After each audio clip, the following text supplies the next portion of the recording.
השם לעשו נצח. דף קופטת עמוד א', אחד קודשים כשרים ואחד קודשים פסולים, שהפסולים בקודש והקריבן בחוץ חייב. Donc si on lit simplement cette Mishnah, a priori on a un petit peu de difficulté avec ce qu'on a vu précédemment, puisque ça nous rappelle un petit peu la marloquette de Tanakama et de Rabbi Yossi Agalili, où on a vu que le Ma'ale Bachout, n'est-ce pas, quand est-ce qu'on est chayav Ma'ale Bachout, seulement c'était, même si d'après Tanakama, même si c'est un korban qui était shrité dehors, s'il a offert à l'extérieur, il est chayav. Là, on est en train de dire, alors que d'après Rabbi dit non, s'il était shrité à l'extérieur, non. Pourquoi? Parce que c'est un korban qui n'était jamais cachère. D'accord? Il a l'oesh à gauche. Maintenant, on est en train de nous dire ici autre chose. On a l'impression que ça suit Rabbi Yossi, mais pas exactement. Donc, echad kodashim ksherim, soit des kodashim valides, ou bien kodashim psulim, qui ne sont pas souls. Mais shaya psulan ba kodesh, où leur invalidité, elle était où? Au Bet Hamikdash. Donc, un korban où on a démarré là, le procédé à l'intérieur du Bet Hamikdash. Il y a une invalidité en cours de route. C'est devenu impur, c'est d'accord, un cours de route. Et il aurait offert ce korban pasoul à l'extérieur, mais il est chayav. Ça s'appelle psulan bakodesh. Ça nous rappelle, on a dit ce qu'on a vu tout à l'heure, sha'at kosher. Si c'est psulan bakodesh, ça veut dire qu'il y avait un psoul quand c'est à l'intérieur, ça veut dire qu'il y avait un psoul en cours de route. Donc s'il y avait un psoul en cours de route, eh ben si tu offres à l'extérieur, t'es chayav. On va voir, et Rashi nous rappelle, ça rejoint ce qu'on a vu, chaque korban qui aurait pu être offert, à savoir dans le sens où Imrala lo yered, ben ça prouve qu'il a une validité encore, et donc s'il est offert à l'extérieur, il sera pas soul, et on va voir la Gemara de quoi va nous détailler. Mais je dis c'est intéressant, ça nous rappelle Rabbi Yossi Agalili, donc il faudrait mettre approfondir à ce sujet, et la Gemara nous donne les exemples. Amale kazait mina ola ou mina imurin bachutz chayav. Donc même si il a, donc pas forcément donc, on va voir c'est des psukim, donc même s'il a offert un kazaït de viande de le korban ola à l'extérieur, mais il est chayav. Donc à nouveau, c'est complémentaire avec ce qu'on avait vu précédemment. Est-ce que c'est tous les membres, pas tous les membres? Là, a priori, ça va dans le sens de Oula qui nous a dit qu'un kazaït de Bassar, il est offrable à l'intérieur. Ben, celui qui l'a offert à l'extérieur, il est chayav. Il n'y a pas besoin que ce soit un membre entier, même si c'est un kazaït. Donc, mina, amale kazaït mina Ola, ou mina imurim, ou bien des membres, ça c'est plus pachout, chayav. Mais ce qui est intéressant, c'est qu'on a vu dans la Mishnah qu'on parle de quoi? De Ola. Qu'est-ce qui se passe avec les autres korbanot? Donc à nouveau, tout korban, même s'il n'est pas soul, si son invalidité, elle était à l'intérieur du Bet Hamikdash, si elle est offerte à l'extérieur, il est chayav. On est bon? Donc ça s'appelle Muktare Pnim. C'était un korban qui est fait à l'intérieur et qui a pu avoir un incident, donc une invalidité en cours de route. Si une partie de cette chair, elle est offerte à l'extérieur, c'est chayav. Même un kazaït. Mais ce qui est intéressant, c'est qu'on parle de la rola. Donc on va voir tout de suite cette précision. Pourquoi rola? Ce qui fait dire ça, c'est que s'il est mort, tu peux pas. Il nous dit Rashi, au ilu bifnim imalou le erdu, mitkabel bifnim karinabe. Ça s'appelle offrable à l'intérieur. Mitkabel, ça aurait été agréé, accepté. Même si c'est bdiavad, mais c'est accepté quand même. Parce que si tu le montes, la preuve en est que si tu l'as monté sur le misbéach par erreur, tu le descends pas. Ça veut dire que c'est valide. Il y a une validité, une certaine valeur à ce korban. Vechayan bachutz kedem bigmara, et on va prendre dans la Gemara d'où on sait qu'on est chayav. Tanu Rabanan. Asher ya'ale ola ozavach, le pasuk qui dit ish, n'est-ce pas? Ce fameux pasuk. Valem tomar ish bet Israël minagé asher yagro betoram asher ya'ale ola ozavach. Donc tout homme qui offre un ola ozavach. Donc on avait dit précédemment c'est quoi ola? C'est un korban ola. Et zevar c'est quoi? C'est tous les korbanot. D'accord? Donc d'ici on apprend en yela ola. Minaïn, rabot, imuré hacham, imuré chatad, imuré kodeshe kodashim, imuré kodashim kalim. Tellement le mar zevar. Donc quand la Torah elle dit Ola au zevar, Ola, effectivement c'est le Ola, mais zevar c'est tous les sacrifices. Donc même les hacham, chatad, shtamim, etc. Même kodeshe kodashim, kodeshe kalim. D'accord. Quand on dit sévar, c'est tout. Voilà, c'est tout exactement.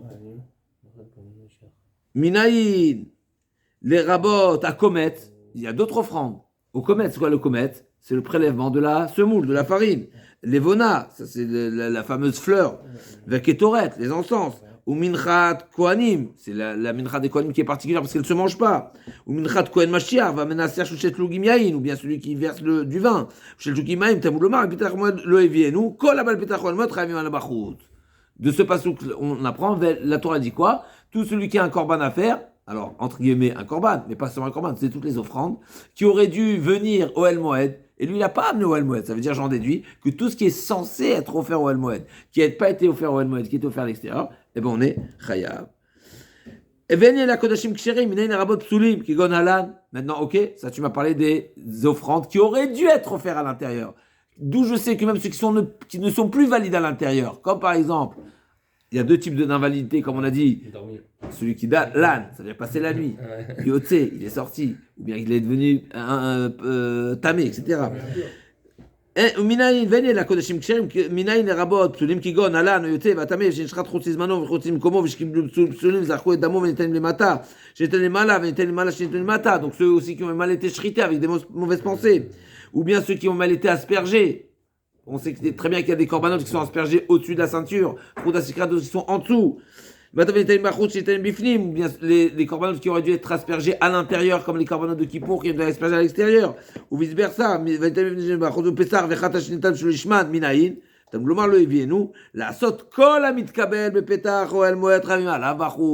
Tout ce qui aurait été accepté. Mais là, c'est un chidouche, on a vu un chidouche, on a vu même celui qui est Nishrat Chotzizmano Chetim Komo. Donc à nouveau, on parle de quelqu'un qui est invalide complètement, parce que si c'était Nishrat Chotzizmano Chetim Komo, c'est comme un. D'accord, il n'avait pas chat à cocher. Donc c'est ici, on a. D'accord, donc on a parlé également.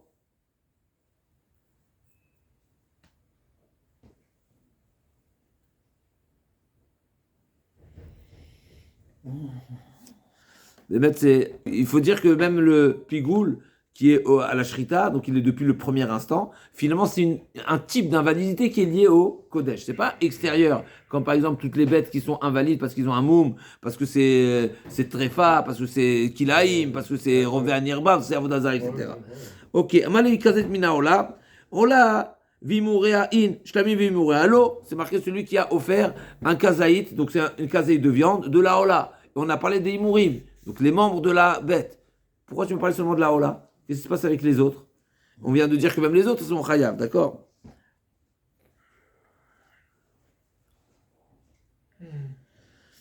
Donc Ola vimouren in shlam vimouren lo, tanina de tanu rabanan. Ola vimouren mistafim li kazaït, le alotan machut rechev alem mishum pigul notav etame. D'accord? Donc amale kazet mina Ola mina imourim bachut chayav. Donc c'est-à-dire quoi? Amale Kazaït Minaola ou Meimuren. Donc il a offert à l'extérieur deux demi-chiots. Kazaït Minaola, de base, ça s'additionne. Pourquoi? Parce que tout est à consommer, n'est-ce pas?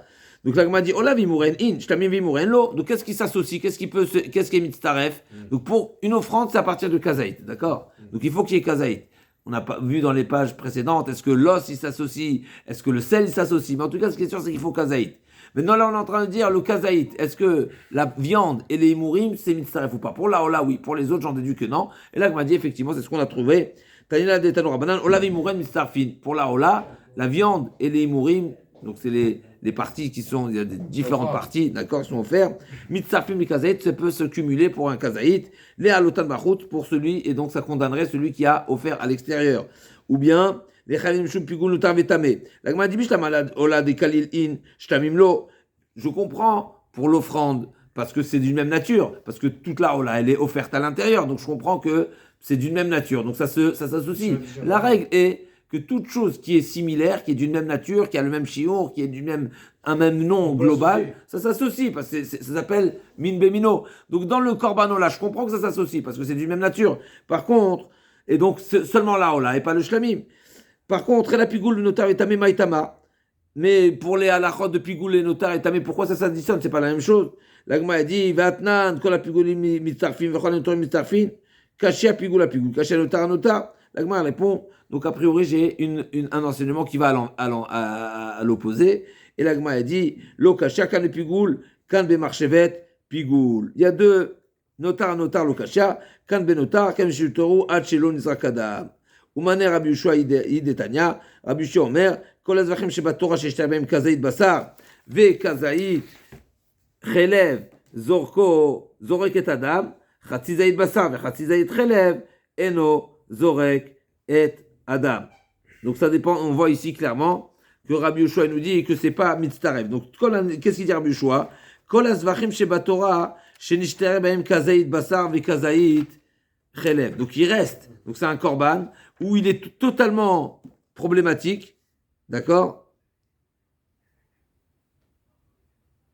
C'est-à-dire qu'il n'y a pas de, il y a rien de restant consommable. Rabbi Yoshua dit, si j'ai du korban qui peut être consommable, et il y a au moins un kazaït à consommer, et du chélève à consommer, et du chélève qui est à offrir d'un kazaït, alors là je fais la zrika. Donc d'accord, donc admettons, il s'est perdu, il est invalidé, il est sorti, il s'est impurifié, et il reste un kazaït. S'il reste un kazaït de viande, un kazaït de chélève, je peux réaliser le service, d'accord?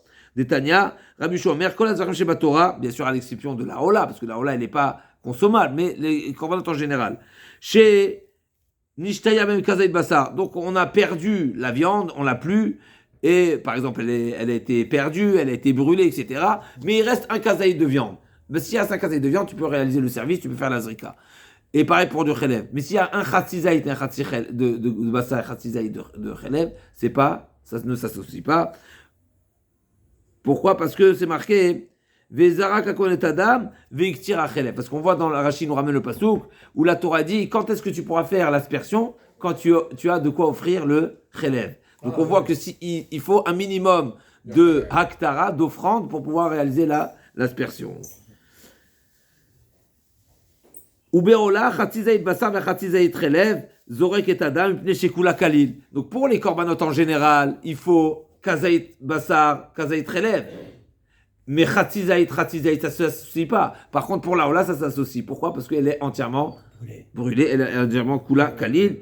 Ou Mincha, Filou Kula Kaemet, Lo Izrok. La Gemara dit, et quand il y a la Mincha, même si elle est entièrement présente, Lo Izrok. La Gemara dit, quel rapport avec la Mincha? Mincha, Zrika, quel rapport? Mincha, c'est une offrande à partir de semoule. Là, on parle de la Zrika Tadam. Quel rapport la Mincha avec la Zrika? La Gemara dit, Mincha Mavita, Marafa pas. Mincha Nesachim Ava Imazevach. Non. On parle de la mincha, c'est-à-dire l'offrande qui vient accompagner le korban. C'est-à-dire c'est pas parce que il y a le vin, admettons, qui accompagne le korban, ou une mincha qui accompagne un korban, qui est encore présent, qui va permettre de réaliser le korban. La mincha, même si elle est en accompagnement, c'est pas pour autant que ça s'appelle qu'il y a du korban. Et comme il nous a dit Rabbi Yoshua, à retenir l'enseignement Rabbi Yoshua, tant qu'il y a de la viande, tant qu'il y a de l'offrande, on va dire, tu peux réaliser la haza. Sinon, tu ne peux pas réaliser la haza. Donc, on a vu ici la différence entre les différents korbanot, entre la hola et les autres korbanot. Kol apigulim, on reprend, la Mishnah nous a dit quoi? Kol apigulim mitzarfim, kol anotarim mitzarfim. Donc, tous les dîners pigoul, en général, pigoul pour une invalidité, il faut penser manger kazaït.